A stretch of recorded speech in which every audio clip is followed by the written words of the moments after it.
Hello, fellow Americans. Voice of Reason coming at you from Jacksonville, Florida.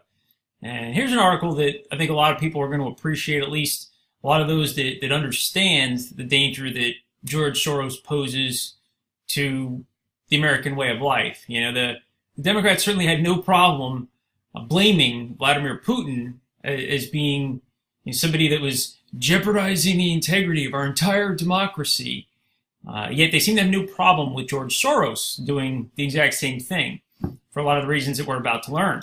As you can see, this is an article from Conservative Daily Post, and it says it's no surprise that one of the most hated people in the entire world is George Soros. And that's because, he's used that massive wealth of his to essentially control, at least here domestically, the Democratic Party, which is why we can be certain that had Hillary Clinton won, that she basically would have done anything that Soros had suggested.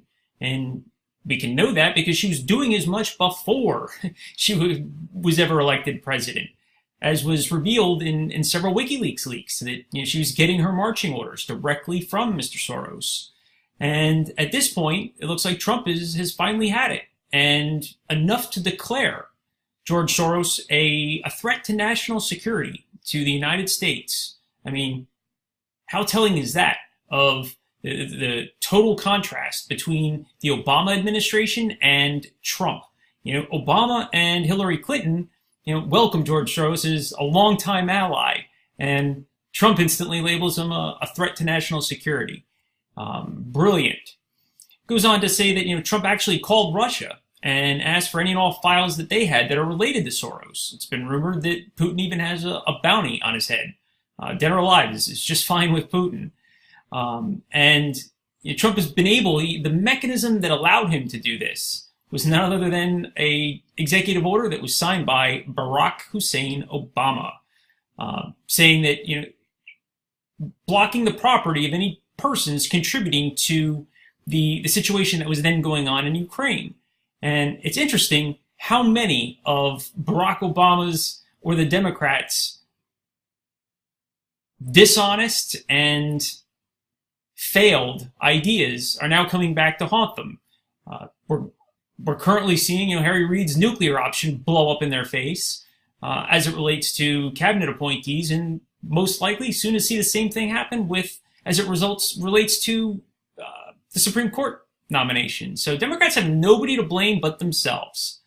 But here, the article goes on to say that, due to Soros' illegal intervention into peaceful transition of power there, meaning Ukraine, the mass conflict erupted and over 9,600 men, women, and children lost their lives. Well, if anybody heard the talk out in Seattle from Black Lives Matter protesters, they're already calling for white people to die.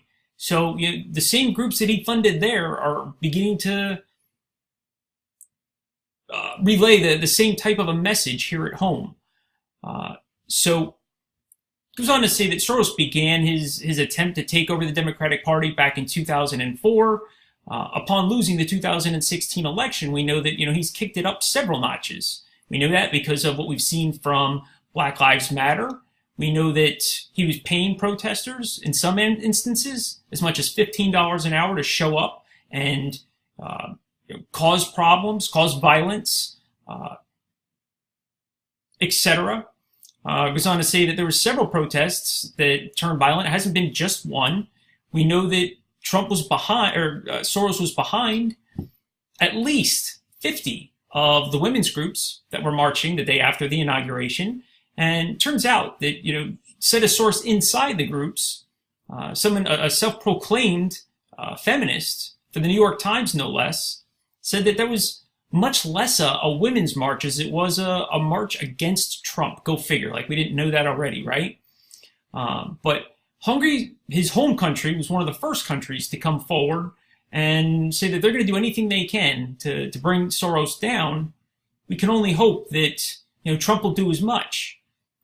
As I mentioned here, the report has already come out that over 50 of those groups were tied to Soros, and yet you don't hear the Democrats talking about the damage to the integrity of our country.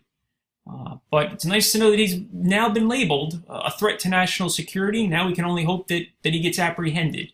So this particular video, as well as the The information that's contained within it brought to you by tradegenius.co. Some of you may have heard me talk about this before. As long as I see the advertisement here for Forex trading, Trade Genius essentially releases trade signals to people that have got accounts either open for binaries with Nadex or with equities if you prefer to trade stock. They'll send out signals when their algorithm dictates that they do, and provided that you follow their instructions, at least in my case, I've received a several 100% return on my Nadex account that I've opened with them just by following their signals. I've got over a 75% win rate. That entire history of signals that they've sent out and how those signals have performed is available on their website. You can get the link in my notes section along with my most recent interview with the Trade Genius himself. So with that, I encourage you to check it out. Voice for Reason out.